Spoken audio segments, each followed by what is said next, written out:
otra vez en Cronopias en vivo, el vivo de la revista Pospandemia. Hoy tenemos un programa sobre humedales, reservas naturales y lamentablemente coincidimos con el día en que se iba a tratar la ley de humedales y que se ha suspendido.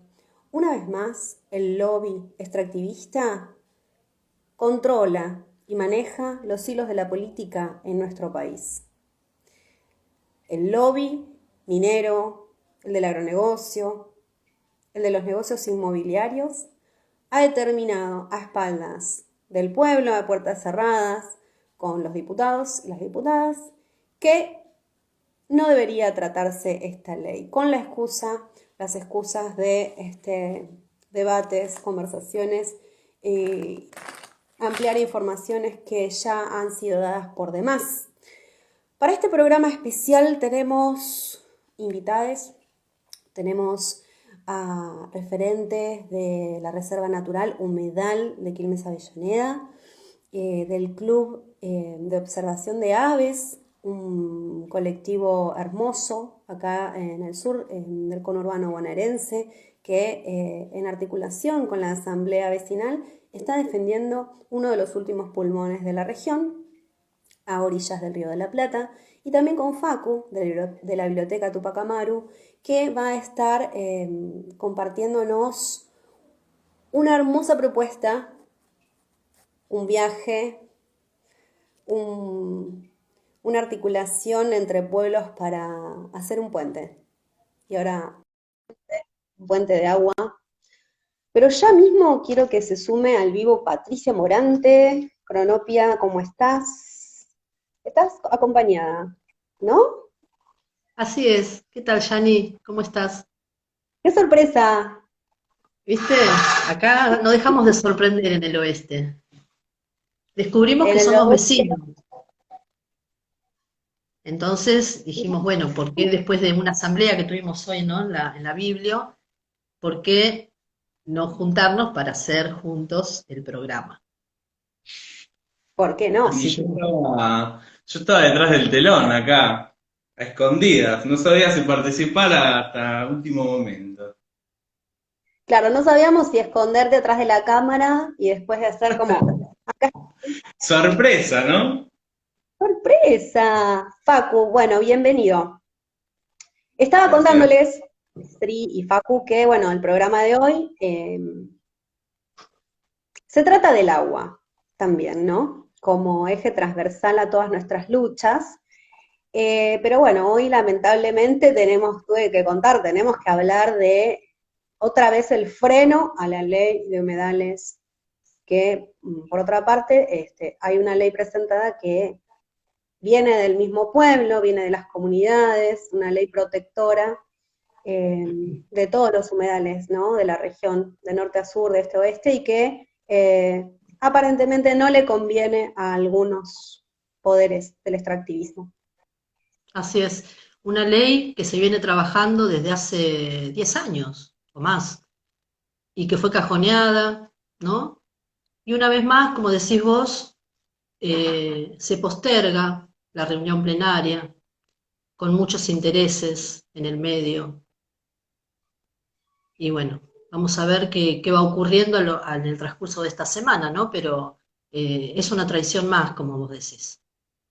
Sí, hubo manifestación de nuevo en el Congreso de la Nación, asambleas y colectivos también se manifestaron en repudio a este accionar a espaldas, ¿no? de las comunidades y además desoyendo la cantidad de manifestaciones y de expresiones populares que dan cuenta de la necesidad y de la urgencia.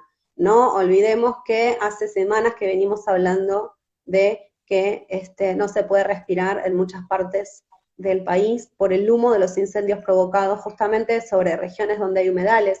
Quiero traer a colación, les cuento, algo que publicó Guillermo Folguera, el compa Guille, que está claro, ¿no? De cómo funciona el lobby.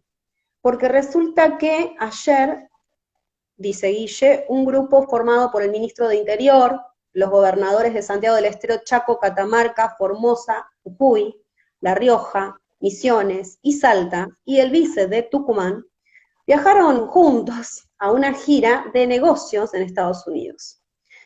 Pero primero se juntaron en la Cámara de Comercio con empresarios multinacionales de agronegocios, megaminería, extracción de hidrocarburos, entre otros representantes del sector. Y después de juntarse con estos nefastos, se reunieron con el FMI. Finalmente, como resultado, se suspendió el tratamiento de la ley de humedales mediante una carta, ¿no?, que lo solicitaba a diputados, firmada por los representantes de todos los bloques mayoritarios del Congreso, sin grieta. Sin grieta. Sí, tremendo. Y arremeten contra nuestros bienes comunes una vez más, a lo largo, a lo ancho del país, por eso es que el agua nos une, como decimos siempre, y en este caso, hablando Así es. de la ley de humedales, hablando de las reservas, hablando de la megaminería también un poco, ¿no?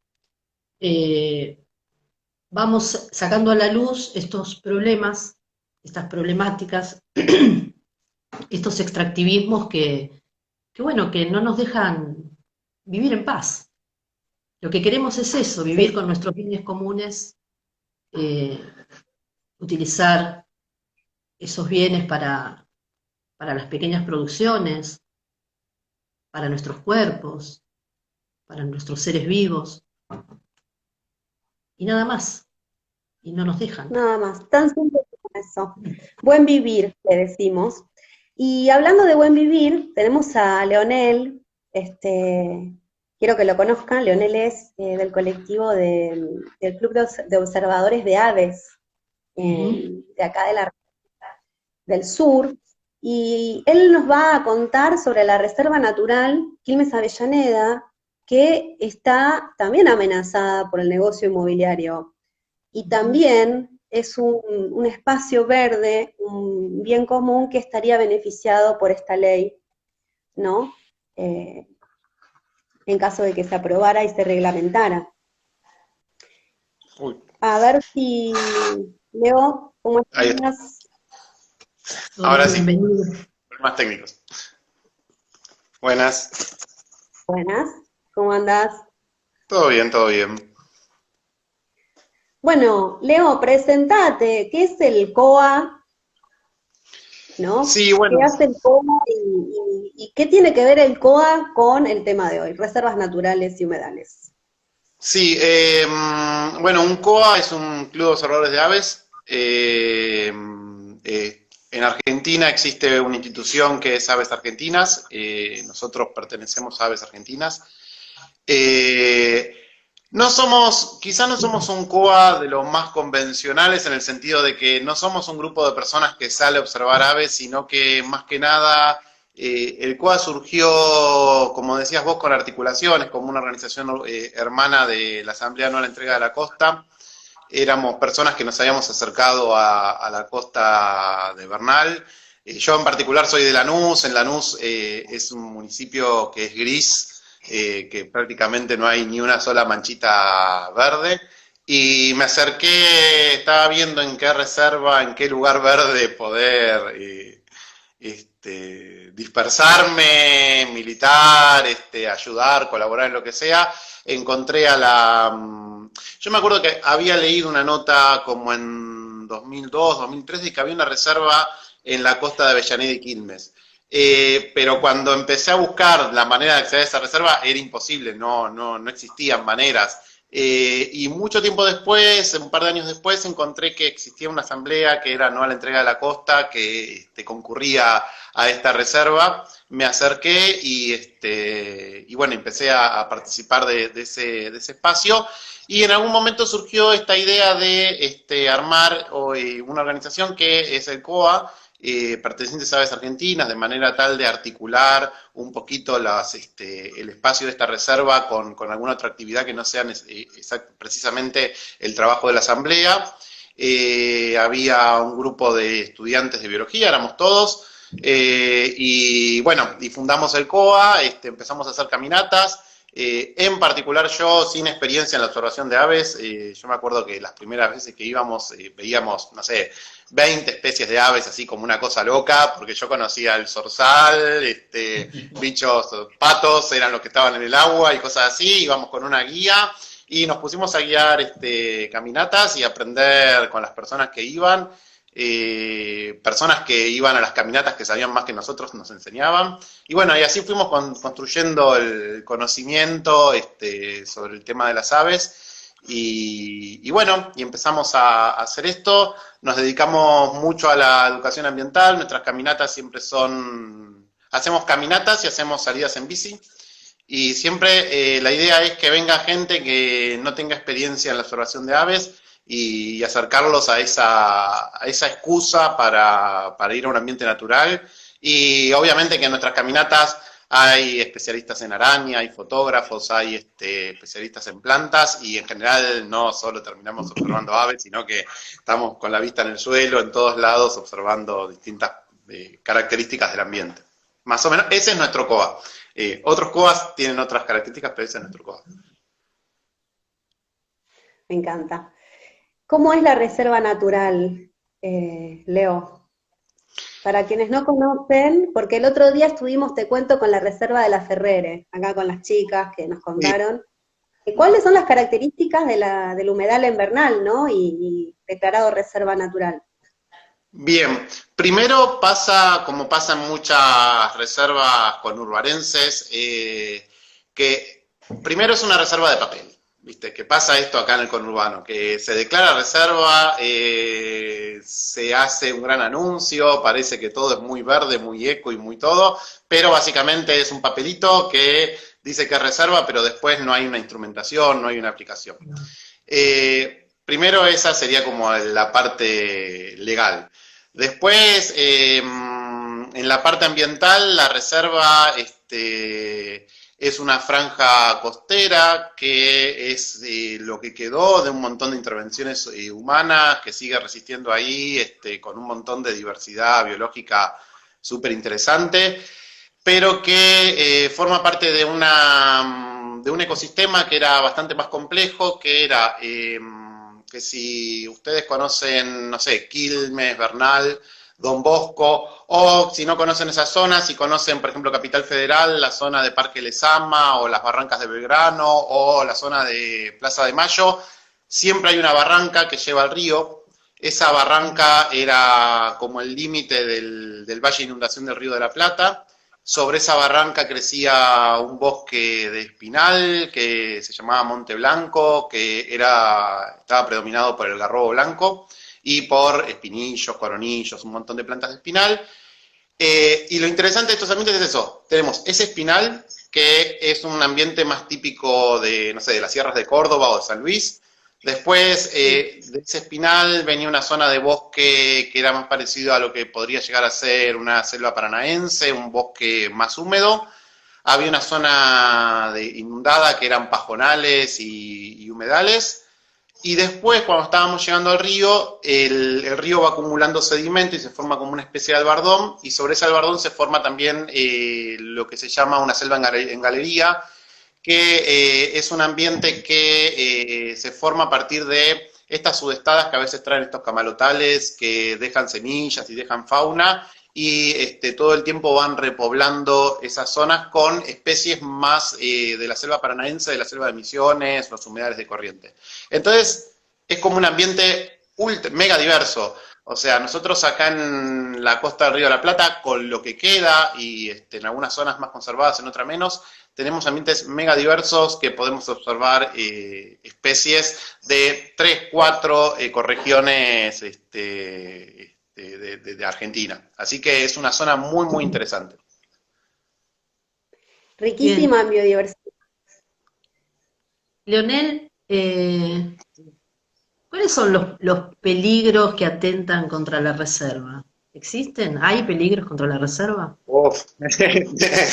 Hay para contar, sí. Es interesante, quizás la palabra que define a la reserva es que es interesante desde el punto de vista ecológico y es interesante desde el punto de vista de conflictos. Tenemos Tenemos como una gran nube negra que es un proyecto que es Nueva Costa del Plata, que hace 12 años por trabajo de la Asamblea, por trabajo de abogados ambientalistas, por movimiento de los vecinos, está frenado, que es como un gran puerto madero que se quiere establecer en la costa de Quilmes y Avellaneda, de lo que sería la costa de Bernal, Don Bosco, Wilde, y Sarandí.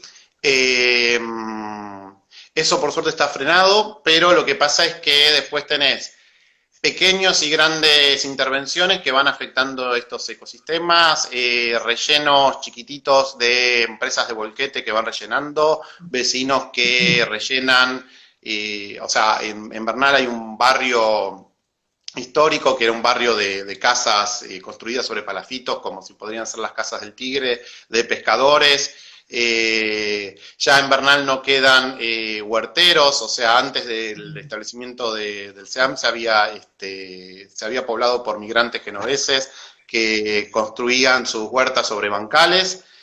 Algo parecido se puede llegar a ver en la costa de Sarandí, en la costa de Avellaneda, donde está la llamada esta ecoárea, que es la reserva natural se llama de selva marginal de Avellaneda, pero bueno, hay como una reconversión del nombre en ecoárea, porque si le ponemos eco queda más lindo, y se transfigura un poquito el hecho de que es una reserva, y a veces ecopunto puede ser un relleno sanitario prácticamente, y a veces puede ser una reserva. Pero en esa zona todavía quedan huerteros, hay viñedos y siguen produciendo. Y la zona de Bernal también era una zona muy parecida.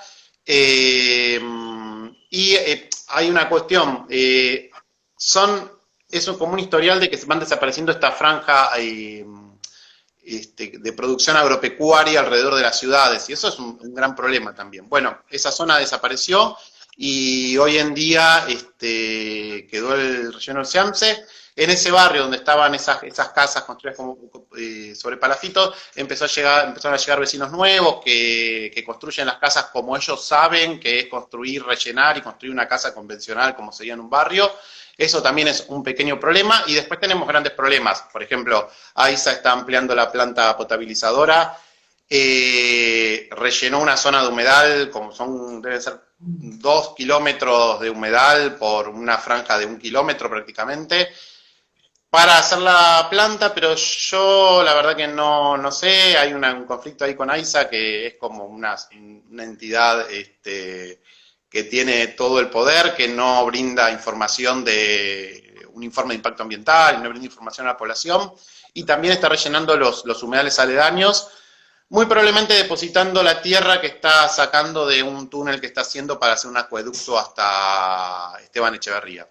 Y después tenemos también, Nueva Costa del Plata tenía un master plan donde no solo estaba esa zona que yo digo que era como un puerto madero, sino que había algunas áreas accesorias cercanas, y esas áreas accesorias se están rellenando, por ejemplo, en lo que sería la colectora, que no es continua desde Avellaneda hasta Quilmes, de la autopista Buenos Aires-La Plata, se está rellenando. No se sabe muy bien por qué, o sea, no hay mucha información, pero cuando vos ves el mapa del master plan, o sea, son las zonas donde se iban a construir algunos edificios. Así que esa es otra cuestión. Hemos tenido desmontes históricos en distintos lugares. Son como un montón de pequeños foquitos que se van denunciando, que se van alertando. Hay, no sé, voy recordando, pero desmontes por Edesur, por ejemplo, para liberar espacios para el tema de los tendidos eléctricos, que se desmonta con topadora, se podría hacer una poda controlada y se desmonta con topadora. Entonces, la conflictiva es abundante. Tremendo. Sí. Y el resultado es pérdida de bosque nativo, ¿no? Y bueno, con todo lo que implica la pérdida de más bosques, ¿no? Teniendo en cuenta los niveles bajísimos, o los porcentajes bajísimos, mejor dicho, de bosques nativos que nos quedan, que se han perdido en los últimos años aceleradamente a causa de estas diferentes propuestas de los gobiernos, de los municipios y de las empresas que siempre tienen que ver con construir y básicamente cementar sobre los espacios verdes. Sí, sí. Sí, si vos haces, yo a veces hago el ejercicio de preguntarle a alguien, bueno, ¿cuál sería el porcentaje de bosque nativo que debería preservar la provincia de Buenos Aires? Y alguno te va a decir, bueno, no, la mitad, no sé, el 10%, porque a veces te dicen, no, bueno, ustedes no quieren que se construya nada, no quieren el progreso. Y te dicen, no, la mitad, no sé, el 20%, 25%. Bueno, queda como el 3% de los bosques nativos originales de la provincia de Buenos Aires. Entonces ya es como que debería no destruirse bosque nativo, debería plantarse como para tratar de restaurar ambientes que están, que como decía la compañera, están brindando servicios ecosistémicos, ¿sí? Muy importantes.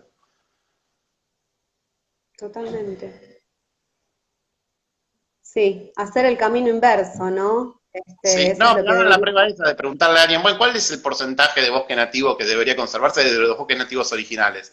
Y estamos, o sea, en una situación, si vos lo pones en porcentaje si vamos a ir al mapita de Argentina y vemos lo que era los bosques de las costas de los ríos, el espinal chaqueño, los bosques de Caldén del sur de Buenos Aires, y vemos el porcentaje que nos queda, es irrisorio. O sea, como que no se podría avanzar más. Leo, ¿cómo se accede para visitar la reserva? Para quienes están cerca o quienes pudieran ir a visitarla, ¿cuál es el acceso? ¿Se puede ir, digamos, por uno por su cuenta? ¿Nos conviene contactar al COA o a la Asamblea de Bernal? Bueno, a ver, lo que es la reserva en sí, mucho de la reserva, yo te diría un 80% o un poquito más, está dentro de un predio cerrado que pertenece a Techín, que es el que quiere construir este nueva Costa del Plata. Sí. Después, vos podés acceder a zonas de la costa que son reserva y zonas de la costa que no son reserva, pero que, por ejemplo, están protegidas por la ley de bosques nativos y que son ambientes naturales con características muy parecidas a la de la reserva.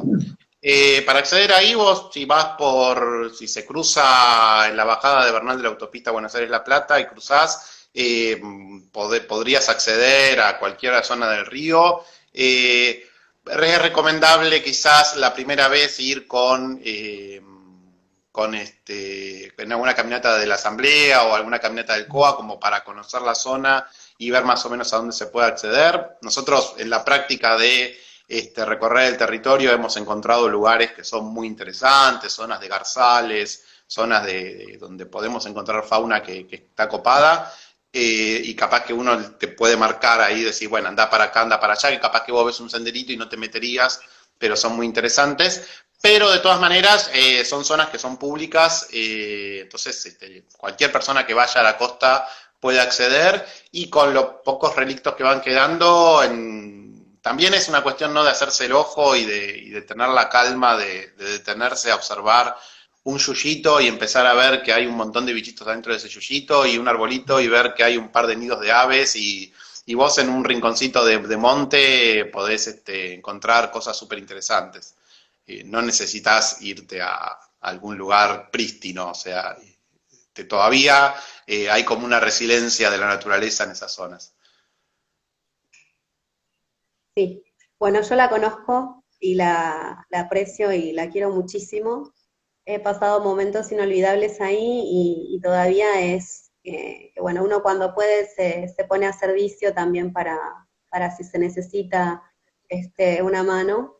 Pero para quienes no la conocen, yo les recomiendo que vayan, entonces conectarse, ya sea por redes de Instagram o Facebook, con No a la Entrega de la Costa, Quilmes Avellaneda, que es la asamblea de vecinos que están defendiendo el espacio, y con el COA, Club de Observador de Aves, de Bernal, también en sus redes, acá igualmente, como Leo está conectado desde ahí, la pueden encontrar.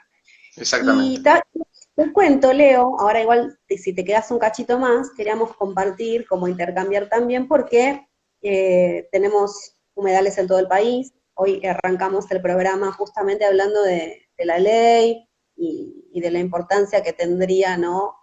Avanzar un poquito más con la protección de más humedales, pero aparentemente el lobby le ganó la pulseada a por ahora, todavía Sí. tenemos mecha para resistir. Pero bueno, está acá Patricia, ahora se desconectó, Patricia y Facu, están organizando junto a otros colectivos en Buenos Aires y también en parte de la Patagonia, una visita, un viaje a Andalgalá. Nuevamente la idea es visitar un pueblo cordillerano de la provincia de Catamarca, porque también en Catamarca hay humedales y también en el norte argentino hay una amenaza enorme de exploración y explotación de litio, también en los humedales norteños.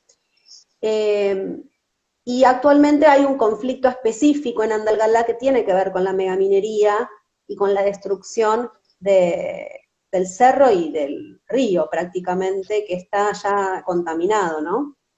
Sí, hay como, viste que hay como un discurso, se quiere como popularizar que el humedal es el humedal litoraleño, digamos, este humedal que son valles de inundación de los ríos, pero yo creo que hay una intencionalidad política en eso, por ejemplo, con el tema de la explotación del litio, y no, nunca vos ves el concepto de humedal relacionado, por ejemplo, con una salina. Porque ahí hay Claro, un recurso de explotación minera o de marismas, como que hay un montón de ambientes que son humedales que están muy invisibilizados. totalmente. Y justamente la idea de estos viajes, de romper el cerco mediático, de estos lugares donde quizás por estar lejos del centro, donde los medios y los políticos cocinan todo, están más invisibilizados y por lo tanto son más vulnerables a formas más cruentas de violencia institucional o de violencia estatal para con las personas o las asambleas que están defendiendo esos espacios. No me acuerdo si son ya 6 meses que van del acampe del pueblo de Choya a 4.000 metros de altura, porque ahí se está explorando ilegalmente el proyecto Mara, ¿no? Que es la fusión de Alumbrera y de Aguarrica, y lamentablemente se instala para garantizar esto una dictadura minera, ¿no? Con persecuciones, con criminalización de la protesta, con violencia. Y justamente este viaje que están organizando acá varios colectivos, entre los cuales, bueno, nosotras, hola, estamos, eh, se le cortó la luz, Sí. Tenemos un inconveniente. Con Edenor. No nos quiere. Se están filtrando cosas acá y se filtró la nos hacen conversación. boicot. Bueno, le estoy contando a Leo lo del viaje a Andalgalá, pero mejor que lo cuenten ustedes. ¿Qué les parece? Bueno, previo al viaje en Andalgalá, vos sabés, Chani, que estamos haciendo una serie de actividades, ya pasaron unas cuantas, en las que nos fue muy bien y pudimos visibilizar la problemática, y estamos próximos al sábado, que se va a hacer un festival, y eso es lo que queríamos hacer la invitación, y después, bueno, lógicamente hablar un poco de este contexto que vos estás comentando, ¿no? ¿Dónde va a ser el festival? Va a ser en Trivenchi, Cultural Trivenchi, con K. Esto va a ser en Caseros 1712, no Sí. confundo, Ujú. en el barrio de Villa Crespo. me parece. No, Villa del Parque. Villa del Parque. Villa del Parque. Yo capital, soy muy provinciano a veces, ¿viste? Y bueno, y Facu, nos van a acompañar grandes cantantes a que ver, se han solidarizado con la causa. Entre ellos va a estar la querida y admirada Nadia Larcher. ¿Quién más, Facu? Va a estar Acorazado Potenki, un grupo de rock que va a ser Voy a contar un pequeño spoiler. Va a ser una canción acompañada con acá la compañera Nadia. Así que nada, vamos a dejar suspenso ahí para ver cuál es la amalgama entre ellos grupos. qué lindo cantar Y con Nadia. tiene una voz increíble, la verdad que la banco fuerte. Y va a estar un dúo Mate y Guaira, que hacen una especie de folclore andino, folclore acá de Argentina, de Latinoamérica, por así decirlo. Así que nada, el que le Bueno, interesa la música, va a estar. sí, yo diría que no se lo pierdan. La entrada es muy módica, de 700 pesos, y va a haber un buffet económico, ya como que estamos haciendo los trámites para que no falte nada rico en ese festival y que podamos disfrutar de la música, la comida, y de paso visibilizar esto que, bueno, tanto nos tiene preocupados, ¿no? Y preocupadas, que es la situación que está viviendo Andalgalá. Eh, les recuerdo que se están por cumplir en estos días 6 meses del acampe en Choya, a 3.500 metros de altura, un acampe que los vecinos y las vecinas están sosteniendo, están poniendo el cuerpo ahí, para que bajen las máquinas del cerro, para que no pasen las camionetas con combustible, ¿m? Signo de que están explotando el cerro, ¿verdad? Así que, bueno, eh, hace 6 meses, desde el 2 de abril, que los vecinos y las vecinas decidieron hacer este acampe, y bueno, están poniendo ahí toda su energía, todo su tiempo, y bueno, es una situación bastante conflictiva, y tiene que ver con la defensa del agua, otra vez el agua, ¿no? Lo que decíamos hoy. El agua ¿Y por que va, que digamos que contaminan y que no solamente va a afectar a Andalgalá, a Choya, sino que tiene que ver con el agua que es de todos y de todas, ¿no? Nuestro bien común. Sí, les iba a preguntar entonces por qué el festival que se va a hacer en Andalgalá, ese fin de semana que viajamos, se le puso el nombre Puentes de Agua, ¿no? Eh, Sí, vos sabés que recuerdo una de las primeras reuniones entre los compas después de La Deriva, este medio de comunicación, este, que hace su transmisión en la tribu, y la biblioteca Tupac Amaru, de acá del oeste, y ahí propusieron este nombre y hubo, no discusiones, pero sí Acuerdos y desacuerdos. acuerdos y desacuerdos, que era muy poético, que bueno, ah, que sí. Y después surgió lo otro que es este Festival para los Pueblos, Puentes de Agua, entonces ahí como que cerraba mejor la cosa, ¿no? Eh, de todas maneras, sabemos que quienes transmitimos estas cuestiones somos puentes, ¿no? Los vecinos que están defendiendo el cerro y el agua son puentes. Entonces es una forma de encontrarnos, de mirarnos, de abrazarnos, de asamblear, de apoyar, ¿no? Esta causa que es nuestra. Entonces, Puentes de Agua me suena a mí cada vez mejor. Me emociono cuando estoy pensando en el festival, en este del sábado y en el otro, y creo que va a ser un encuentro muy productivo, muy bueno. Productivo en el sentido bueno de la palabra, y que nos sí. vamos a poder hacer proyectos a partir de ahí y seguir construyendo redes para defender todo lo que es nuestro, ¿no? Esta naturaleza que nos fue dada, en la que quizás nos pusimos como centro los seres humanos y que tenemos un poco que admirar y besar y abrazar, ¿no? En vez de depredar. Así Sí, a mí que, ahí está Nadia desde Chubut diciendo, nosotros vamos a Andalgalá, al festival, y entonces pienso, bueno, si van compañeras y compañeros de Chubut, y sale gente desde Buenos Aires, y también desde Rosario, y también sé que va gente de Córdoba, ¿no? Como cuántos puentes. Y también me resuena inevitablemente a un prólogo que un señor escribió hace unos meses de un libro que se llama Planeta Azul, mm, y que dice, construyamos un puente antes de que sea demasiado tarde, ¿no?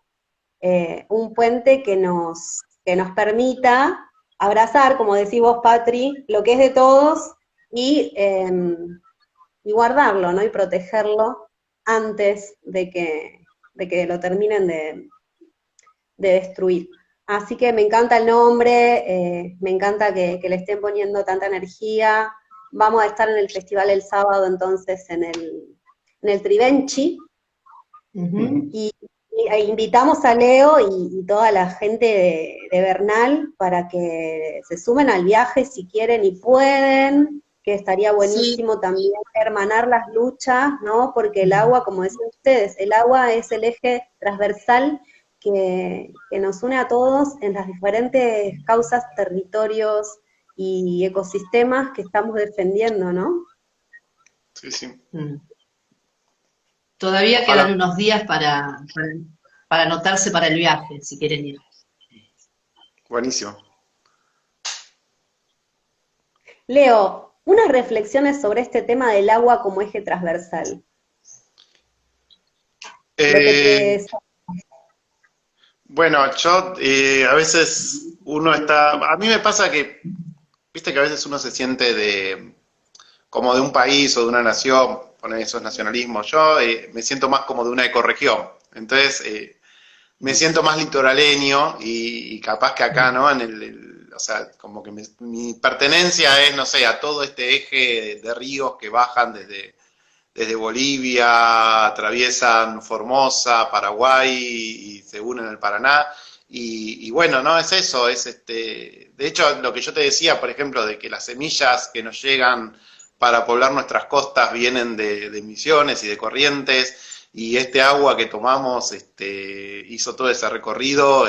Yo creo que ahí uno se da cuenta de que ese pequeño impacto que se produce muy arriba de esos ríos, nos termina impactando nosotros acá, ¿sí? O sea, es imposible pensarnos aislados en una ciudad, en un barrio, en una huertita. Es como que estamos en un ambiente, en esos corredores, en esos ríos.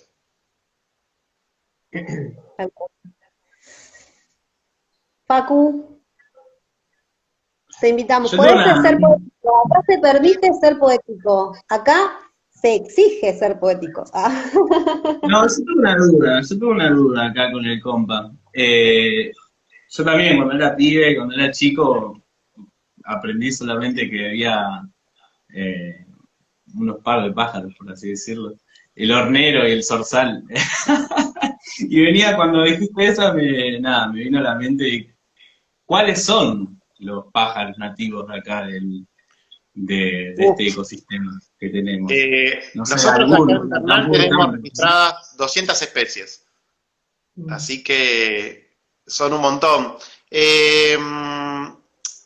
Hay una cosa interesante con el tema de la observación de aves. Obviamente que a mí me pasaba que cuando empecé a observar aves, terminaba de observar aves y me dolía la cabeza, porque trataba de identificar las especies y haciendo ese esfuerzo mental por recordar características y por ver cierta parte del ave, me terminaba doliendo la cabeza. Fui aprendiendo, me empezó a doler cada vez menos la cabeza, me empecé a quedar más pelado y como que esto también, viste, como que el vientito te refrigera. Y no, y hoy en día también lo que me pasa es que ya no me importa demasiado. Antes me iba con la listita, como que cuando empecé a observar aves era como ese típico observador de aves que, viste, esas películas así que te dicen que no, que tengo que ver el ave esa que no vi nunca, qué sé yo qué. Y ahora me di cuenta que no, que yo por ejemplo estoy acá en la terraza de casa y tengo un par de árboles, ahora tengo 3 nidos, uno de zorzal, uno de paloma torcaza y uno de picuí, y disfruto mucho viendo esas 3 aves y viendo las interacciones que tienen. Eh, para observar aves no hace falta hacer un gran viaje, irse a algún lugar extraño. Basta con estar en la terraza de tu casa. A veces pasa que hay gente que no, que quizás por problemas de movilidad o por lo que sea, no puede ir a meterse en un espinal. Y no, y es observar eso. Sí, hay mucho que aprender para identificarlas. También uno puede identificar, poner familias de aves, no hace falta llegar ahí como una obsesión también a veces en los naturalistas en general, de ver esta planta, es tal especie. Y no, bueno, tiene su belleza y quizás ese suyito con una flor amarilla, está bueno conocer, está bueno quizás saber si es nativa o exótica por cuestiones, si uno va a hacer un trabajo de conservación, pero no es tan importante quizás ver, identificar la especie, sino ver esa interacción que tiene con su ecosistema, ver qué materiales está usando para su nido, si esos materiales, por ejemplo, desaparecen y ese ave ya no va a poder construir el nido, qué es lo que pasa. Hay como cosas bastante más importantes que determinar la especie en particular. Pero bueno, si ustedes quieren interiorizarse, lo mejor es conseguir una guía de aves. Por acá atrás hay como un montón de guías de plantas, de aves, de reptiles, de cosas. Hay guías que son gratuitas para el celular, que también uno las puede llevar. Hoy en día está esa facilidad. Y el camino es empezar a observar las aves que están en el barrio. En algún momento ir a algún lugar, a un ambiente natural, donde ahí te vas a sentir completamente apabullado porque vas a empezar a ver pajaritos marrones que van de un lado para el otro y vos decís, pero hay 25 pajaritos marrones, ¿cuál es cuál? Bueno, las guías ayudan un poquito a eso. Una vez que uno sabe eso, de repente se da cuenta que también las aves cantan y esos cantos hay que identificarlos, entonces también eso genera otra complejidad. Y de repente te das cuenta que pasamos de la primavera al otoño y cambió el color del plumaje, entonces vos decís, pero este ave tenía tal color y ahora tiene tal otro. Y de repente te das cuenta que el juvenil tiene... A mí me pasó una vuelta que hacía un tiempo ya que observaba aves y me fui a Tigre y había un humedalcito y había un ave que es bastante rara, que es la jacana, que le dicen gallito de agua, jacana, que tiene unos dedos como marcianos para caminar sobre la vegetación acuática, y había otras que eran marroncitas. Y yo digo, qué raro, este ave yo no la tengo, y la buscaba en la guía y no estaba en la guía que tenía yo. Y bueno, llegué a casa y empecé, y bueno, mostré las fotos a otros lados, y me dicen, no, son los juveniles de los otros, y tenían coloración completamente distinta. Y ahí me voló la cabeza, porque yo digo, este ave la había visto siempre, y de repente vi esta y no la pude identificar. Así que sí, lo que tiene de interesante, quedamos con esa palabra de interesante, es que como que siempre te va a quedar algo por aprender y siempre vas a encontrar una foto o vas a ver un ave a campo y no vas a saber qué es y te pueden pasar dos cosas, o que sea interesante para tratar de identificarla o aceptar que uno tiene sus limitaciones y que viste un ave que estaba haciendo una acción determinada y no hace falta saber exactamente la especie. Yo tenía una profe de ecología que me decía, el bicho es el bicho. O sea, para el bicho no le importa si es de tal especie, tal familia. El bicho es el bicho y está haciendo algo ahí en ese lugar. También es una buena manera una filosofía para acercarse a la naturaleza. Me gusta porque si uno lo piensa al revés, al ave, ¿le interesará qué clase de bichos somos nosotros? ¿Nos querrá catalogar, clasificar, de acuerdo a nuestro color de pelo, actitud, qué comemos, dónde estamos? Pero bueno, está buena esa idea también del bicho es el bicho, ¿no? Y observarlo por el simple placer de observarlo también y de disfrutar de la naturaleza en libertad, ¿no? Y salvaje como es, sin intención de modificarla, sí de conocerla, ¿no? Porque de eso se trata lo que hacen ustedes, pero con esa intención por el mero placer de cronopio, ¿no? Ahí Patri nos puede ampliar, de observar a la flor, al ave. ¿Cómo es, Patri? Sí. Yo voy a decir que es hermoso observar aves, pájaros, observar sus comportamientos, sobre todo en las ciudades, ¿no? Yo a veces me pregunto admiro cómo resisten y persisten, y de donde los corren y cortan un árbol, no sé, buscan hacer el nido en otro lugar, ¿no?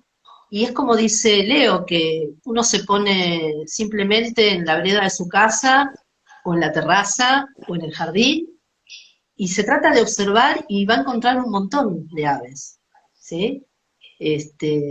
Donde hay vegetación, generalmente, bueno, aparecen más, pero es esto, ¿no? Observarlas en silencio, ver sus comportamientos, eh, escuchar el canto, ¿no? Acá siempre viene, acá hay un soporte de una antena y siempre aparecen calandrias, así que ellas se suben bien a lo alto y empiezan con su canto que es maravilloso. Tengo grabaciones de calandrias de, no sé, cada vez que las puedo grabar, las grabo. Eh, y es hermoso para el corazón escuchar, escuchar sus cantos, ¿no? Hay otra cuestión, ahora que nombraste a la calandria, que me acordé, que de lo importante, ¿no? De conocer la flora y la fauna nativa, porque no son solamente un acervo natural, sino que son un acervo cultural. Por ejemplo, Mm, la calandria tiene esos cantos, viste que la calandria es imitadora, o sea, muchas veces vos la sí, escuchás y está imitando una alarma, en la ciudad está sí. imitando una alarma, un teléfono, algo que escuchó repetidas veces y se le grabó en la cabeza. Y la historia lo que dice es que la calandria era una señora muy chismosa, que hablaba mal del resto de la gente. Entonces, la versión criolla dice que vino Dios y la castigó y le sacó la voz. Entonces ahora la calandria no tiene una voz propia y habla a través de los otros, o sea, a través de los otros sonidos. Entonces, si la calandria desapareciera, eso queda como un cuentito, una historia. Si vos haces el reflejo de esa historia a la calandria teniendo múltiples cantos, tiene otro significado completamente distinto. Y con nuestros árboles, bueno, y de árboles hay millones de leyendas y de aves también, y lo importante también es eso, es que es como un anclaje de nuestro patrimonio cultural también. Buenísimo, ese dato está mortal. Y también es una forma, me parece, de conectarnos con la naturaleza, ¿no? Al fin y al cabo, para poder defender, ¿no? La vida, la naturaleza, estos espacios que valoramos tanto, eh, es necesario que estemos de alguna forma cada vez más conectados con la tierra, con la Pachamama, ¿no? Con la naturaleza. Y esa conexión no puede suceder en un ambiente en el que no haya contacto. Por eso es importante todo tipo de acercamiento que podamos tener y promover esos acercamientos a la sociedad es uno para mí de los pilares fundamentales en el camino de la conciencia ambiental, ¿no? de crecer como movimiento socioambiental y como sociedades que queremos otro modelo productivo, otra matriz, ¿no? energética, que queremos vivir de otra manera, que queremos regresar a algunas cosas, algunas formas de vida que eran más respetuosas, que eran respetuosas. Y bueno, en ese camino tenemos que generar también esa reconstrucción de nuestro vínculo con la tierra, la naturaleza, y ahí también están las aves, y están los árboles, y están los humedales, y es genial que existan espacios como ustedes que promuevan esa conexión, esa reconexión que necesitamos tener todos, toda la sociedad, no solamente estos grupos de ambientales o defensores de la naturaleza, sino toda la sociedad. Es el despertar está directamente vinculado con el revinculamiento con la Pacha, Mm. necesario. Y ahora, escuchándote, hay otra pata más, esto del patrimonio natural, el patrimonio cultural, y después hay un cambio de la visión estética de lo que es la naturaleza. Que, por ejemplo, se piensa que un ambiente, o sea, uno puede decir, cuánta naturaleza que hay acá en este pastito cortito y estos árboles bien podados, pero ese yuyal, cuando vos conocés esos yuyos todos crecidos, que yo tengo las vecinas, los vecinos que me quieren acuchillar porque tengo un yuyal en la puerta de casa, cuando vos lo conocés y te acercás a ese yuyal y metés la nariz adentro de los yuyos y empezás a ver que hay una avispita que se está comiendo a la oruga porque esa planta es nativa y atrae a las orugas de la mariposa y esa avispita se la come, pero además hay un parásito de la avispita y un hongo que no sé qué, se vuelve mucho más interesante y mucho más bello. Y Claro. yo personalmente cuando veo un yuyal veo belleza, veo cosas muy bonitas, y en general capaz que una persona lo que ve es, che, ¿y cuándo pasa la cuadrilla a cortar acá? Porque está todo crecido. Hay un cambio estético también que hacer. Totalmente. Sí, sí. Importantísima labor la de ustedes, la del COA, la de la Asamblea. Y antes de irnos, quedan 10 minutos, no sé si hay alguna cosa más poética que la que acabamos de escuchar, ¿no? De que es esta conversación y este intercambio entre personas de distintos lugares, latiendo, ¿no? En la misma sintonía, por el agua, por la vida, por el territorio, pero bueno, vayamos como cerrando por ahí con algunas cosas que quieran dejar, que queramos resaltar.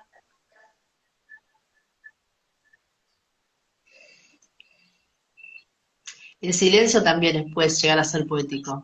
El hecho de pensar todo lo que estuvimos conversando. Hay una cosa que me gusta decir siempre, siempre la uso, no sé por qué, pero creo que ahora va a colación con todo esto, que es que uno no se baña 2 veces en el mismo río, y creo que ya no voy a ser el mismo después de este video, de este vivo. Así que nada, ahora que vamos a Andalgalá, vamos a Catamarca, que vamos a conocer esta flora, esta fauna, este ambiente, esta gente, ¿cómo hago yo para conectarme con eso que se ve desde los pájaros, del ambiente? No sé, me gustaría como algún tip, algo.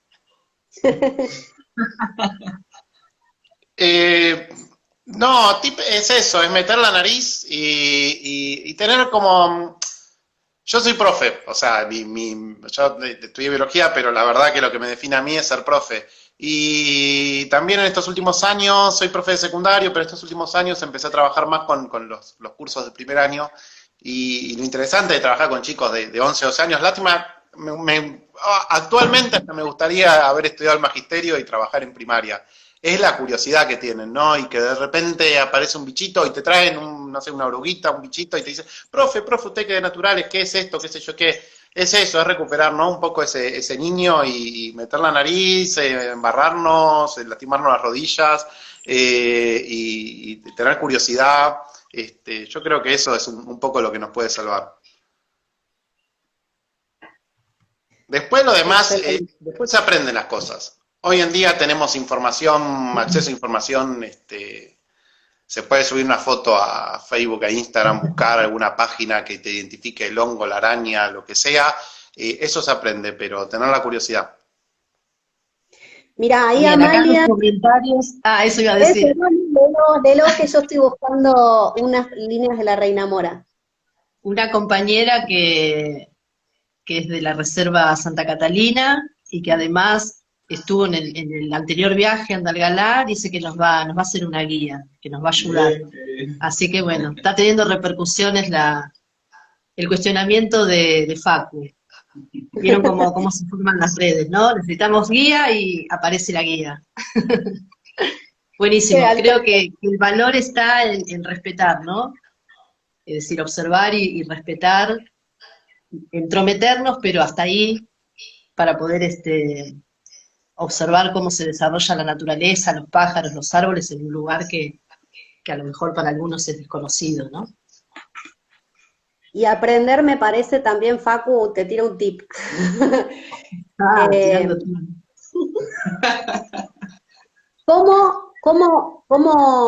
¿Cómo personas que viven en otra región, en otro pueblo diferente al nuestro, se vinculan con esa naturaleza, ¿no? Porque nosotros vivimos acá en la región de ribereña, o de humedales, o de La Pampa, y nos vinculamos de cierta forma también porque estamos, como decía Leo, llenos de cemento. En el cerro, en la base del cerro, Andalgalá, tiene un vínculo con la naturaleza que los rodea, del que hay que aprender. Y ahí no es solo observar a la naturaleza, sino observar esa cultura, ese amor, y ver cómo ellos están ahí defendiendo la vida, defendiendo un cerro como si les fuera la vida, su propia vida, ¿no? La de sus hijos, la de sus pichones. Y eso también es algo, me parece, que está bueno observar y que nos enseña un montón. Hablando de personas y de cultura andalgalense, yo encontré hoy algo muy lindo que escribió la Reina Mora Azul, que es una poeta y escritora catamarqueña andalgalense, y es cortito y quería compartirlo, porque tiene que ver con esto, ¿no? Con esta relación cultura-naturaleza, Ella escribió: no me hablen de pobreza para venir a romperme un cerro, o a secarme el humedal. Si quieren salir de pobres, por el agua no han de entrar.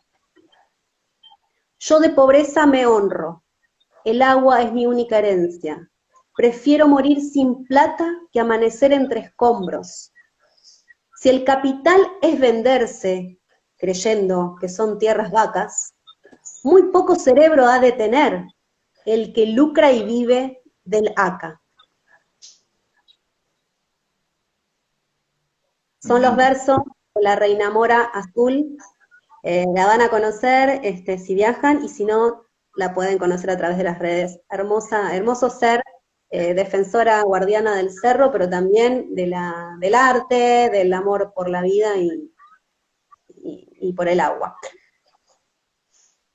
Así es, queridísima Reina Mora Azul. Ya nos vamos a abrazar personalmente. Bueno, nos vamos despidiendo. Leo, ¿alguna cosita para...? No, bueno, ahora por cuestiones de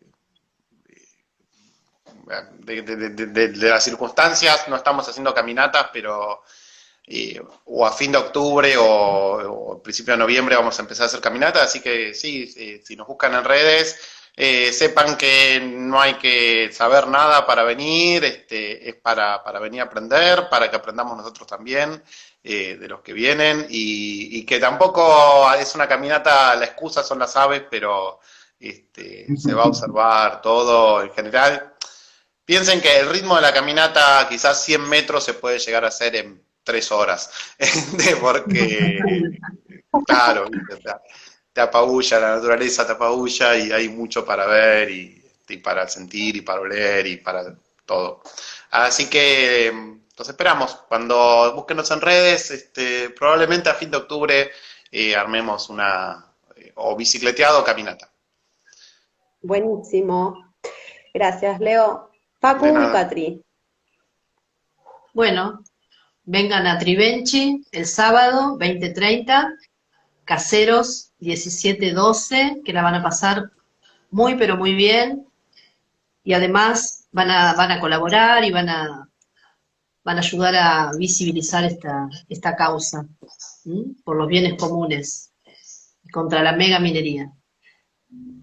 Y que a veces algunos, no sé, desde el lugar que estamos, se dice, ¿cómo puedo ayudar? ¿Cómo puedo dar una mano en la construcción? Y bueno, participar de estos eventos es una de ellas, estando desde acá en Buenos Aires, sabemos lo que cuesta poder hacer el viaje, así que nada, también tengan conciencia de toda la construcción que se está haciendo para poder llevar a cabo este viaje y para poder compartir el abrazo con acá los compañeros de Algarrobo. Así que nada, vengan, participen, traigan su tupper, su plato, su recipiente, muy importante, porque va a haber un guiso vegano que va a estar riquísimo. Hoy estamos preparando todo y posta va a estar muy bueno. Empanadas también y chori para los que, bueno, siguen comiendo carne. Excelente. Bueno, genial entonces todo lo que aprendimos hoy. El programa pareciera que duró 2 horas hoy, no una. Fue súper, como una caminata en la reserva, donde el tiempo se detiene porque caminás 100 metros pero tardás un montón. Parecía que era cortito el programa, pero se detuvo el tiempo, y eso me parece que también tiene que ver con ustedes, con las personas que están acá y con lo que están transmitiendo, de lo que sienten, porque hay acá mucho amor por lo que hacen. Gracias por estar, y gracias a quienes están del otro lado y nos siguieron hoy otra vez, y después, bueno, van a compartir el vivo, queda guardado. así que lo vamos a estar compartiendo para quienes llegan tarde o quienes no estaban en su casa. Y bueno, y nos vemos el sábado y lo seguimos viendo. Mirá, qué maldad. Nos Sobre ponen el luz final, cuando... Bueno, qué coordinación. gracias por estar. No, gracias a ustedes por invitar. Abrazo Patri grande. fue conductora e invitada. Ahí como... Sí, iba a agradecer, pero bueno, lo dejo para otro día. Abrazo Abrazo a grande. todos. Nos vemos. Chao. Que siga la lucha, compas. Arriba.